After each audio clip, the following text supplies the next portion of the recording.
Hello again, my beautiful people. Sorry that it's taking me a little bit longer to get things posted.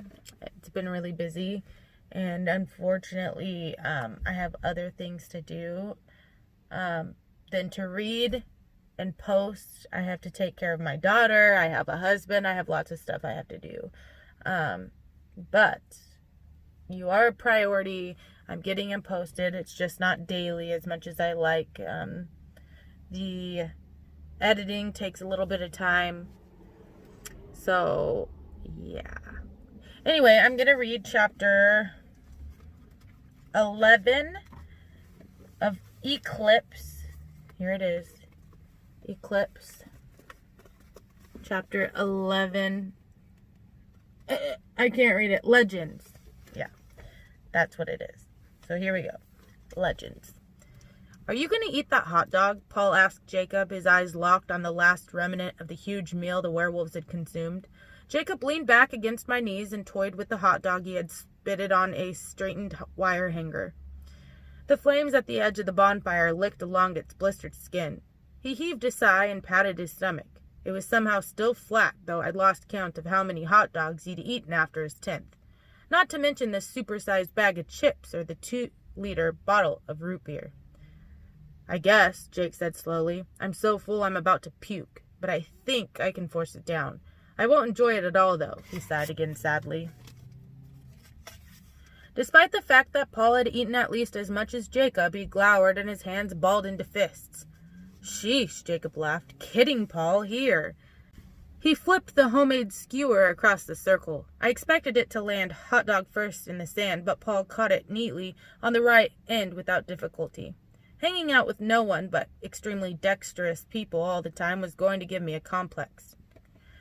"Thanks, man," Paul said, already over his brief fit of temper. The fire crackled, settling lower toward the sand. Sparks blew up in a sudden puff of brilliant orange against the black sky. Funny I hadn't noticed that the sun had set. For the first time I wondered how late it had gotten. I'd lost track of time completely. It was easier being with my Quileute friends than I'd expected.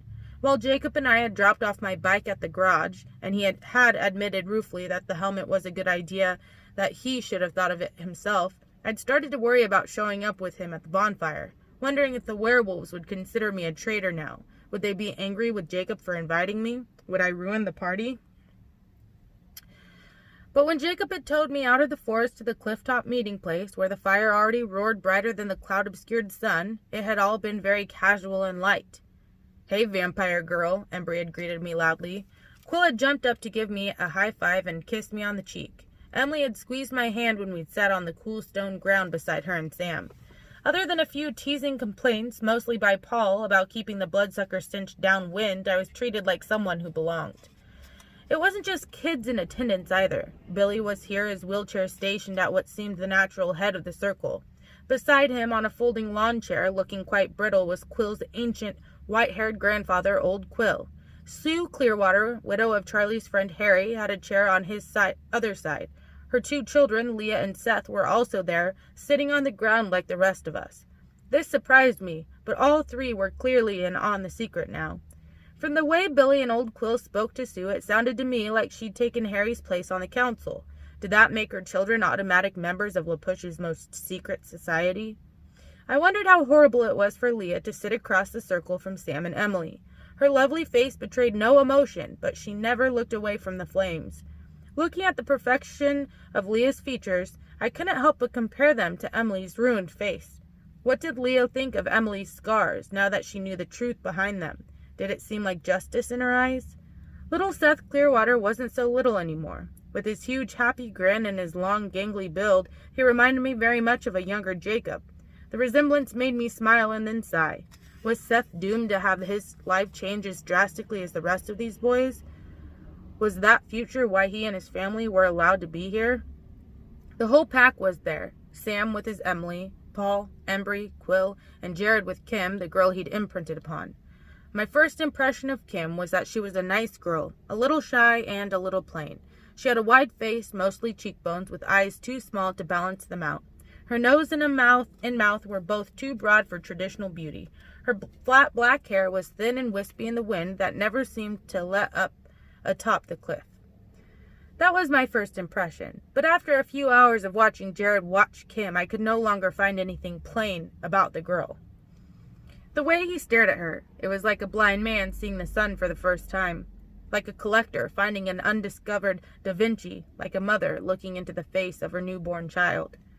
His wondering eyes made me see new things about her, how her skin looked like russet-colored silk in the firelight, how the shape of her lips were a perfect double curve, how white her teeth were against them, how long her eyelashes were, brushing her cheek when she looked down. Kim's skin sometimes darkened when she met Jared's odd gaze, and her eyes would drop as if in embarrassment, but she had a hard time keeping her eyes away from his for any length of time. Watching them, I felt like I better understood what Jacob had told me about imprinting before. It's hard to resist that level of commitment and adoration. Kim was nodding off now against Jared's chest, his arms around her. I imagined she would be very warm there. "It's getting late," I murmured to Jacob. "Don't start that yet," Jacob whispered back, though certainly half the group here had hearing sensitive enough to hear us anyway. "The best part is coming." "What's the best part? You swallowing an entire cow whole?" Jacob chuckled his low, throaty laugh. "No, that's the finale. We didn't meet just to eat through a week's worth of food. This is technically a council meeting. It's Quill's first time, and he hasn't heard the stories yet.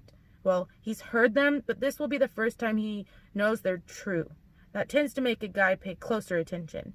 Kim and Seth and Leah are all first-timers, too." "Stories?" Jacob scooted back beside me where I rested against a low ridge of rock. He put his arm over my shoulder and spoke even lower into my ear. "The histories we always thought were legends," he said. "The stories of how we came to be. The first is the story of the spirit warriors." It was almost as if Jacob's soft whisper was the introduction. The atmosphere changed abruptly around the low, burning fire. Paul and Embry sat up straighter. Jared nudged Kim and then pulled her gently upright. Emily produced a spiral-bound notebook and a pen, looking exactly like a student set for an important lecture. Sam twisted just slightly beside her so that he was facing the same direction as old Quill, who was on his other side. And suddenly I realized that the elders of the council here were not 3, but 4 in number. Leah Clearwater, her face still a beautiful and emotionless mask, closed her eyes, not like she was tired, but as if to help her concentration. Her brother leaned in toward the elders eagerly. The fire crackled, sending another explosion of sparks glittering up against the night. Billy cleared his throat and, with no more introduction than his son's whisper, began telling the story in his rich, deep voice. The words poured out with precision as if he knew them by heart, but also with feeling in a subtle rhythm, like poetry performed by its author. "The Quileutes have been a small people from the beginning," Billy said, "and we are a small people still, but we have never disappeared. This is because there has always been magic in our blood. It wasn't always the magic of shape-shifting. That came later. First, we were spirit warriors." Never before had I recognized the ring of majesty that was in Billy Black's voice, though I realized now that this authority had always been there. Emily's pen sprinted across the sheets of paper as she tried to keep up with him. "In the beginning, the tribe settled in this harbor and became skilled shipbuilders and fishermen. But the tribe was small, and the harbor was rich in fish. There were others who coveted our land, and we were too small to hold it. A larger tribe moved against us, and we took to our ships to escape them. Kahelahela was not the first spirit warrior, but we do not remember the stories that came before this. We do not remember who was the first to discover the power or how it had been used before this crisis. Kahelahela was the first great spirit chief in our history. In this emergency, Kahelahela used the magic to defend our land. He and all his warriors left the ship, not their bodies but their spirits. Their women watched over the bodies in the waves, and the men took their spirits back to our harbor. They could not physically touch the enemy tribe, but they had other ways. The stories tell us that they could blow fierce winds into their enemies' camps. They could make a great screaming in the wind that terrified their foes. The stories also tell us that the animals could see the spirit warriors and understand them. The animals would do their bidding. Kahelahela took his spirit army and wreaked havoc on the intruders. This invading tribe had packs of big, thick-furred dogs that they used to pull their sleds in the frozen north. The spirit warriors turned the dogs against their masters and then brought a mighty infestation of bats up from a cliff cavern. They used the screaming wind to aid the dogs in confusing the men. The dogs and bats won. The survivors scattered, calling our harbor a cursed place. The dogs ran wild when the spirit warriors released them. The Quileutes returned to their bodies and their wives victorious. The other nearby tribes, the Hoes and the Makas, made treaties with the Quileutes. They wanted nothing to do with our magic. We lived in peace with them. When an enemy came against us, the spirit warriors would drive them off. Generations passed. Then came the last great spirit chief, Taha Aki. He was known for his wisdom and for being a man of peace. The people lived well and content in his care. But there was one man, Utlapa, who was not content. A low hiss ran around the fire. I was too slow to see where it came from. Billy ignored it and went on with the legend. Utlapa was one of Chief Taha Aki's strongest spirit warriors, a powerful man, but a grasping man too. He thought the people should use their magic to expand their lands, to enslave the Hoes and the Makas and build an empire. Now, when the warriors were their spirit selves, they knew each other's thoughts. Taha Aki saw that Utlapa dreamed and was angry with Utlapa. Utlapa was commanded to leave the people and never use his spirit self again. Utlapa was a strong man, but the chief's warriors outnumbered him. He had no choice but to leave. The furious outcast hid in the forest nearby, waiting for a chance to get revenge against the chief. Even in times of peace, the spirit chief was vigilant in protecting his people. Often he would go to a sacred, secret place in the mountains. He would leave his body behind and sweep down through the forests and along the coast, making sure no threat approached. One day, when Taha Aki left to perform his duty, Utlapa followed. At first, Utlapa simply planned to kill the chief, but this plan had its drawbacks. Surely the spirit warriors would seek to destroy him, and they could follow faster than he could escape. As he hid in the rocks and watched the chief prepare to leave his body, another plan occurred to him. Taha Aki left his body in the secret place and flew with the wind to keep watch over his people. Utlapa waited until he was sure the chief had traveled some distance with his spirit self. Taha Aki knew at the instant that Utlapa had joined him in the spirit world, and he also knew Utlapa's murderous plan. He raced back to his secret place, but even the winds weren't fast enough to save him. When he returned, his body was already gone. Utlapa's body lay abandoned, but Utlapa had not left Taha Aki with an escape. He had cut his own body's throat with Taha Aki's hand. Taha Aki followed his body down the mountain. He screamed at Utlapa, but Utlapa ignored him as if he were mere wind. Taha Aki watched with despair as Utlapa took his place as chief of the Quileutes. For a few weeks, Utlapa did nothing but make sure that everyone believed he was Taha Aki. Then the changes began. Utlapa's first edict was to forbid any warrior to enter the spirit world. He claimed that he'd had a vision of danger, but really, he was afraid. He knew that Taha Aki would be waiting for the chance to tell his story. Utlapa was also afraid to enter the spirit world himself, knowing Taha Aki would quickly claim his body.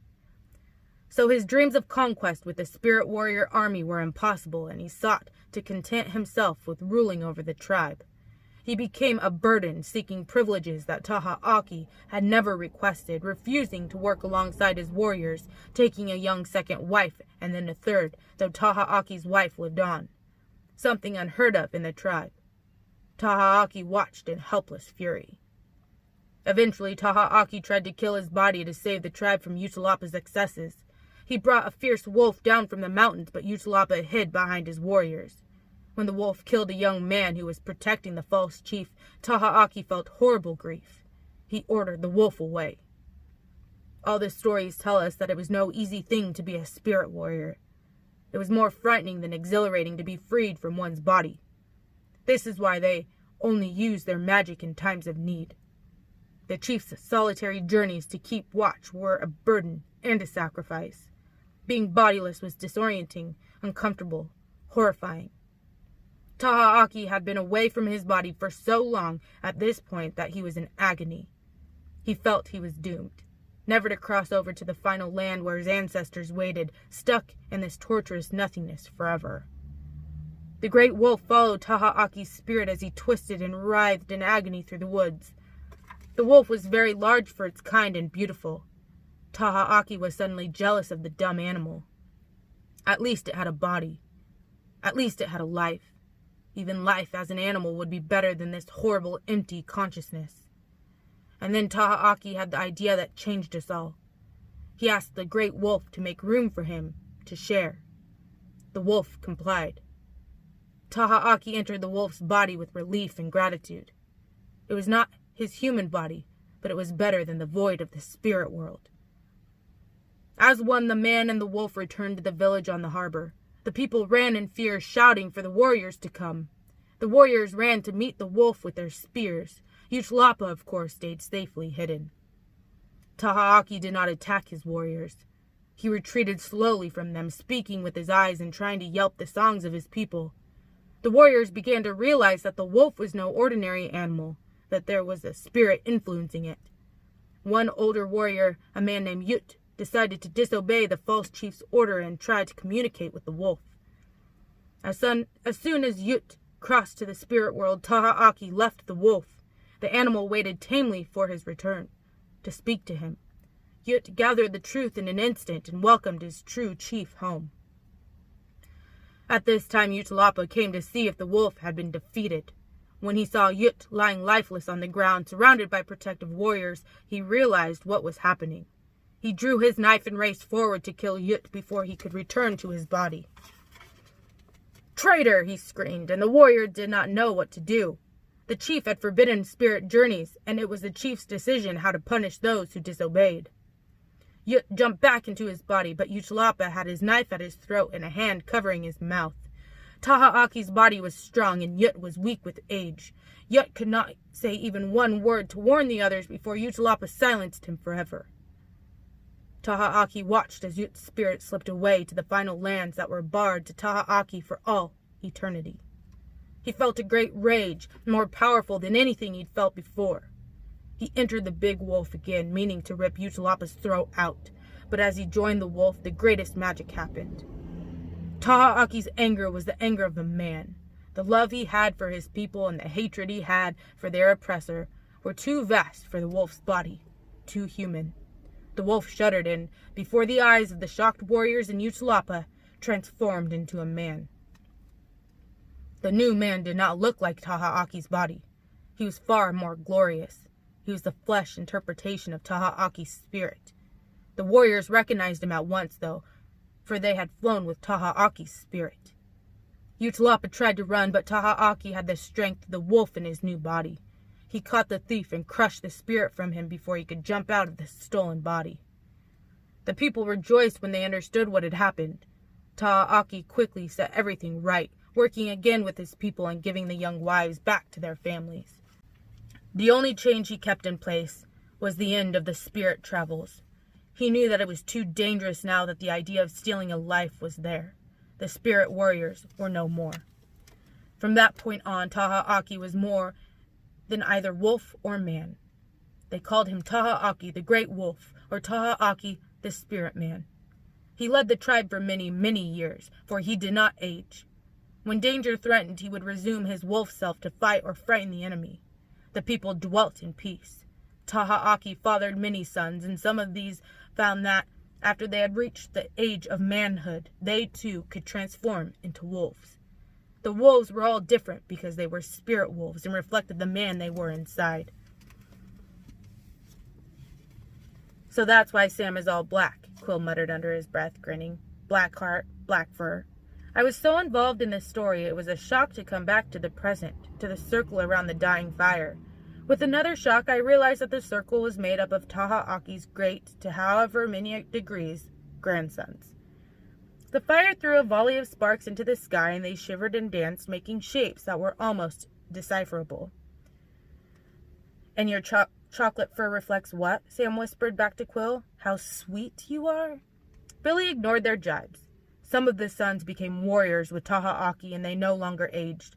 Others, who did not like the transformation, refused to join the pack of wolfmen. These began to age again, and the tribe discovered that the wolfmen could grow old like anyone else if they gave up their spirit wolves. Taha Aki had lived the span of 3 old men's lives. He had married a 3rd wife after the deaths of the first 2 and found in her his true spirit wife. Though he had loved the others, this was something else. He decided to give up his spirit wolf so that he would die when she did. That is how the magic came to us, but it is not the end of the story. He looked at old Quillatera, who shifted in his chair, straightening his frail shoulders. Billy took a drink from a bottle of water and wiped his forehead. Emily's pen never hesitated as she scribbled furiously on the paper.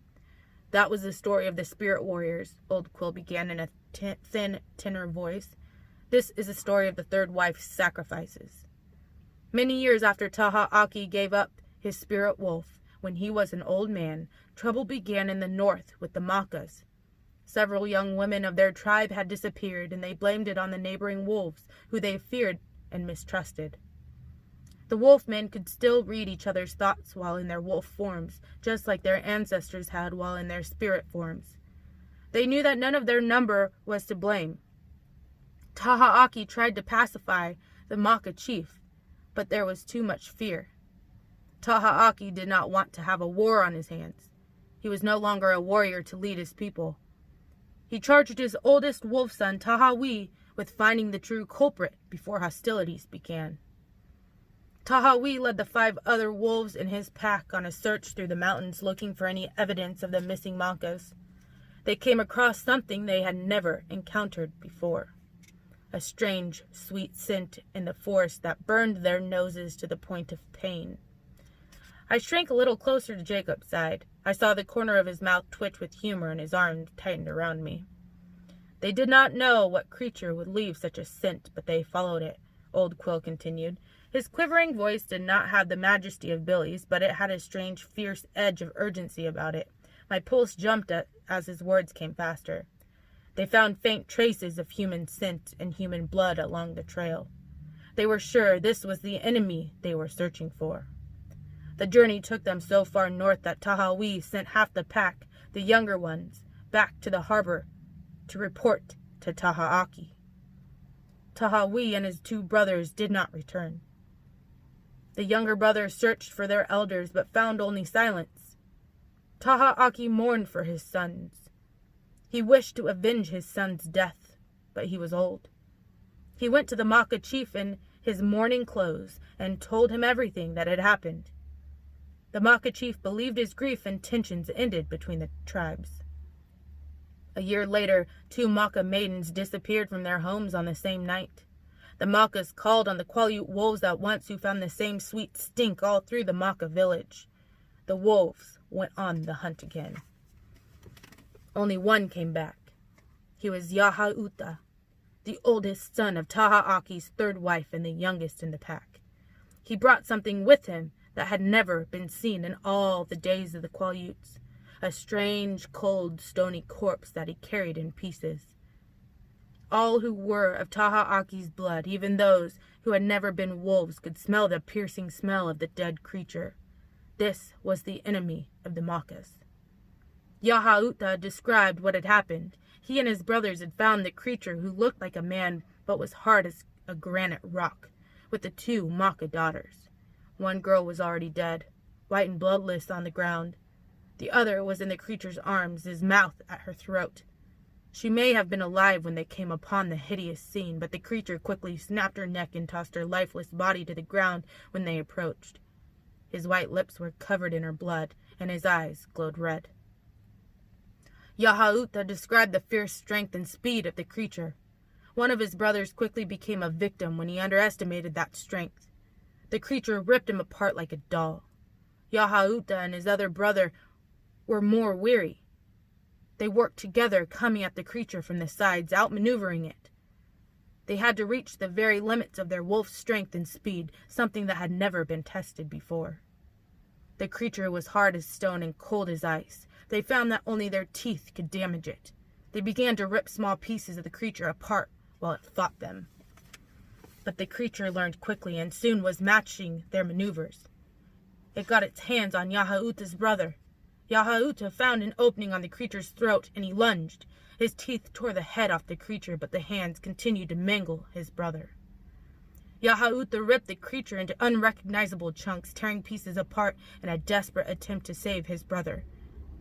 He was too late, but in the end the creature was destroyed. Or so they thought. Yaha-uta laid the reeking remains out to be examined by the elders. One severed hand lay beside a piece of the creature's granite arm. The two pieces touched when the elders poked them with sticks, and the hand reached out towards the arm piece, trying to reassemble itself. Horrified, the elders set fire to the remains. A great cloud of choking, vile smoke polluted the air. When there was nothing but ashes, they separated the ashes into many small bags and spread them far and wide, some in the ocean, some in the forest, some in the cliff caverns. Taha Aki wore one bag around his neck so he would be warned if the creature ever tried to put himself together again. Old Quill paused and looked at Billy. Billy pulled out a leather thong from around his neck. Hanging from the end was a small bag blackened with age. A few people gasped. I might have been one of them.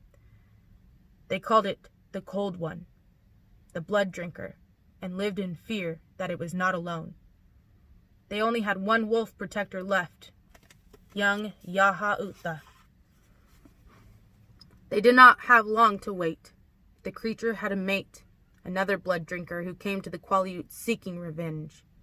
The stories say that the Cold Woman was the most beautiful thing human eyes had ever seen. She looked like the goddess of the dawn when she entered the village that morning. The sun was shining for once, and it glittered off her white skin and lit the golden hair that flowed down to her knees. Her face was magical in its beauty, her eyes black in her white face. Some fell to their knees to worship her. She asked someone in a high, piercing voice in a language no one had ever heard. The people were dumbfounded, not knowing how to answer her.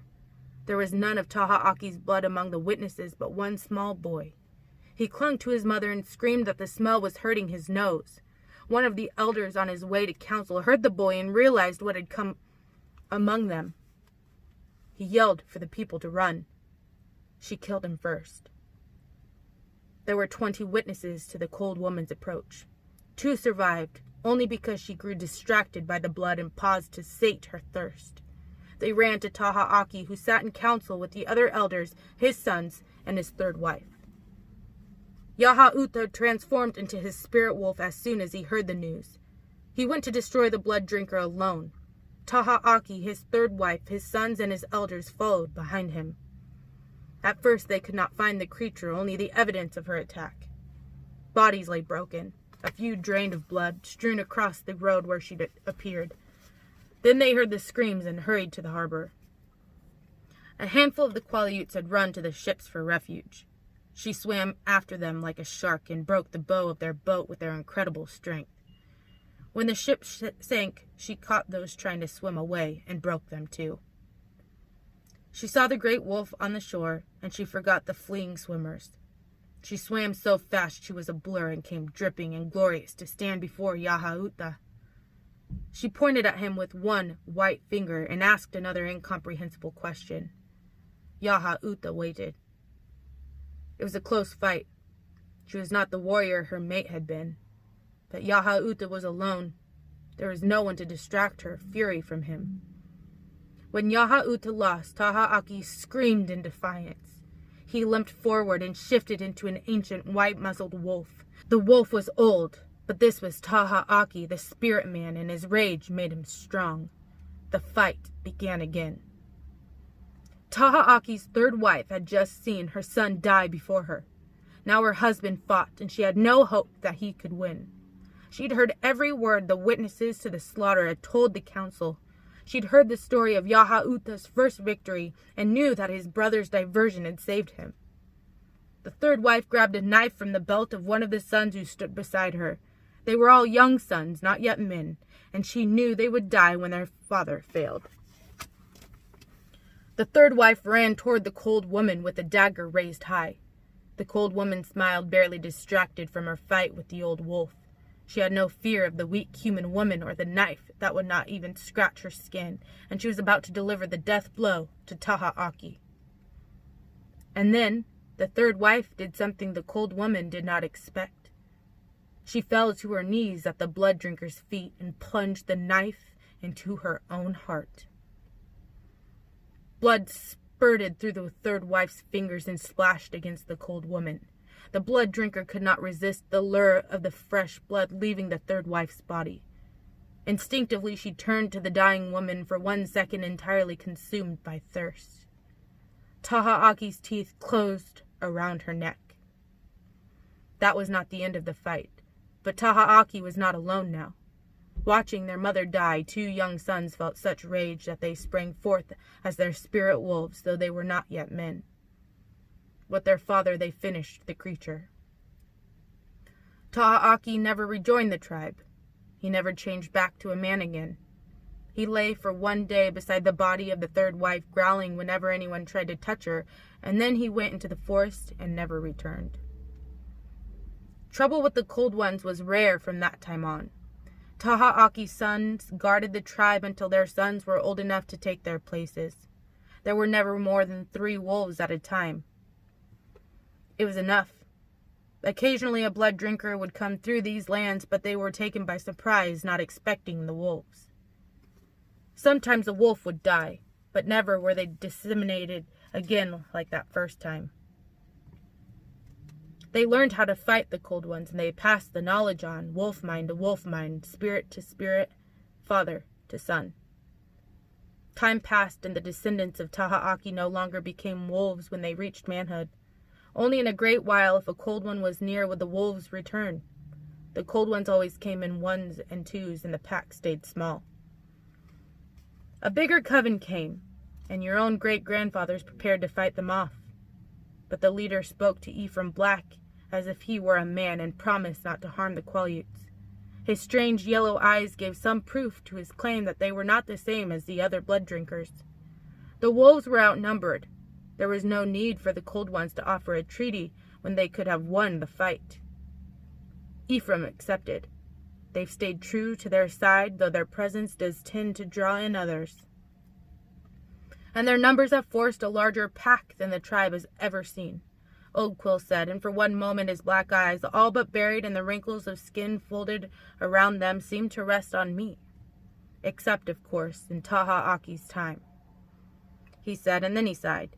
And so the sons of our tribe again carry the burden and share the sacrifice their fathers endured before them. All was silent for a long moment. The living descendants of magic and legend stared at one another across the fire with sadness in their eyes, all but one. Burden, he scoffed in a low voice. I think it's cool. Quill's full lower lip pouted out a little bit. Across the dying fire, Seth Clearwater, his eyes wide with adulation for the fraternity of tribal protectors, nodded his agreement. Billy chuckled low and long, and the magic seemed to fade into the glowing embers. Suddenly it was just a circle of friends again. Jared flicked a small stone at Quill, and everyone laughed when it made him jump. Low conversations murmured around us, teasing and casual. Leah Clearwater's eyes did not open. I thought I saw something sparkling on her cheek like a tear, but when I looked back a moment later, it was gone. Neither Jacob nor I spoke. He was so still beside me, his breath so deep and even, that I thought he might be close to sleep. My mind was 1,000 years away. I was not thinking of Yahauta or the other wolves or the beautiful cold woman. I could picture her only too easily. No, I was thinking of someone outside the magic altogether. I was trying to imagine the face of the unnamed woman who had saved the entire tribe. The 3rd wife. Just a human woman with no special gifts or powers, physically weaker and slower than any of the monsters in the story, but she had been the key, the solution. She'd saved her husband, her young sons, her tribe. I wished they'd remembered her name. Something shook my arm. Come on, Bells, Jacob said in my ear. We're here. I blinked, confused, because the fire seemed to have disappeared. I glared into the unexpected darkness, trying to make sense of my surroundings. It took me a minute to realize that I was no longer on the cliff. Jacob and I were alone. I was still under his arm, but I wasn't on the ground anymore. How did I get in Jacob's car? Oh, crap, I gasped as I realized that I had fallen asleep. How late is it? Dang it, where's that stupid phone? I patted my pockets, frantic and coming up empty. Easy, it's not even midnight yet, and I already called him for you. Look, he's waiting there. Midnight? I repeated stupidly, still disoriented. I stared into the darkness, and my heartbeat picked up when my eyes made out the shape of the Volvo 30 yards away. I reached for the door handle. Here, Jacob said, and he put a small shape into my other hand. The phone. You called Edward for me? My eyes were adjusted enough to see the bright gleam of Jacob's smile. I figured if I played nice, I'd get more time with you. Thanks, Jake. I said, touched. Really, thank you. And thanks for inviting me tonight. Words failed me. Wow, that was something else. And you didn't even stay up to watch me swallow a cow, he laughed. No, I'm glad you liked it. It was nice for me, having you there. There was a movement in the dark distance, something pale ghosting against the black trees. Pacing? Yeah, he's not so patient, is he? Jacob said, noticing my distraction. Go ahead, but come back soon, okay? Sure, Jake, I promised, cracking the car door open. Cold air washed across my legs and made me shiver. Sleep tight, Bells. Don't worry about anything. I'll be watching out for you tonight. I paused, one foot on the ground. No, Jake. Get some rest. I'll be fine. Sure, he said, but he sounded more patronizing than agreeing. Night, Jake. Thanks. Night, Bells, he whispered as I hurried into the darkness. Edward caught me at the boundary line. Bella, he said, relief strong in his voice, his arms wound tightly around me. Hi. Sorry I'm late. I fell asleep and... I know, Jacob explained. He started toward the car and I staggered woodenly at his side. Are you tired? I could carry you. I'm fine. Let's get you home and in bed. Did you have a nice time? Yeah. It was amazing, Edward. I wish you could have come. I can't even explain it. Jake's dad told us the old legends and it was like magic. You'll have to tell me about it after you've slept. I won't get it right, I said, and then I yawned hugely. Edward chuckled. He opened my door for me, lifted me in, and buckled my seatbelt around me. Bright lights flashed on and swept across us. I waved toward Jacob's headlights, but I didn't know if he saw the gesture. That night, after I'd gone past Charlie, who didn't give me as much trouble as I'd expected because Jacob had called him too, instead of collapsing in bed right away, I leaned out the open window while I waited for Edward to come back. The night was surprisingly cold, almost wintry. I hadn't noticed it at all on the windy cliffs. I imagined that had less to do with the fire than it did with sitting next to Jacob. Icy droplets splattered across my face as the rain began to fall. It was too dark to see much besides the black triangles of the spruces leaning and shaking with the wind, but I strained my eyes anyway, searching for other shapes in the storm. A pale silhouette moving like a ghost through the black, or maybe the shadowy outlines of an enormous wolf. My eyes were too weak. Then there was a movement in the night right beside me. Edward slid through my open window, his hands colder than the rain. Is Jacob out there? I asked, shivering as Edward pulled me into the circle of his arms. Yes, somewhere. And Esme's on her way home. I sighed. It's so cold and wet. This is silly. I shivered again. He chuckled. It's only cold to you, Bella. It was cold in my dream that night, too, maybe because I slept in Edward's arms. But I dreamt I was outside in the storm, the wind whipping my hair and my face and blinding my eyes. I stood on the rocky crescent of First Beach, trying to understand the quickly moving shapes I could only dimly see in the darkness at the shore's edge. At first, there was nothing but a flash of white and black darting toward each other and dancing away. And then, as if the moon had suddenly broken from the clouds, I could see everything. Rosalie, her hair swinging wet and golded down to the back of her knees, was lunging at an enormous wolf, its muzzle shot through with silver that I instinctively recognized as Billy Black. I broke into a run, but found myself moving in the frustrating slow motion of dreamers. I tried to scream to them to tell them to stop, but my voice was stolen by the wind and I could make no sound. I waved my arms, hoping to catch their attention. Something flashed in my hand and I noticed for the first time that my right hand wasn't empty. I held a long, sharp blade, ancient and silver, crusted in dried, blackened blood. I cringed away from the knife and my eyes snapped open to the quiet darkness of my bedroom. The first thing I realized was that I was not alone, and I turned to bury my face in Edward's chest, knowing the sweet scent of his skin would chase the nightmare away more effectively than anything else. Did I wake you? He whispered. There was a sound of paper, the ruffling of pages, and a faint thump as something fell to the wooden floor. No, I mumbled, sighing in contentment as his arms tightened around me. I had a bad dream. Do you want to tell me about it? I shook my head. Too tired. Maybe in the morning, if I remember. I felt a silent laugh shake through him. In the morning, he agreed. What are you reading? I muttered, not really awake at all. Wuthering Heights, he said. I frowned sleepily. I thought you didn't like that book. You left it out, he murmured, his soft voice lulling me toward unconsciousness. Besides, the more time I spend with you, the more human emotions seem comprehensible to me. I'm discovering that I can sympathize with Heathcliff in ways I didn't think possible before. I sighed.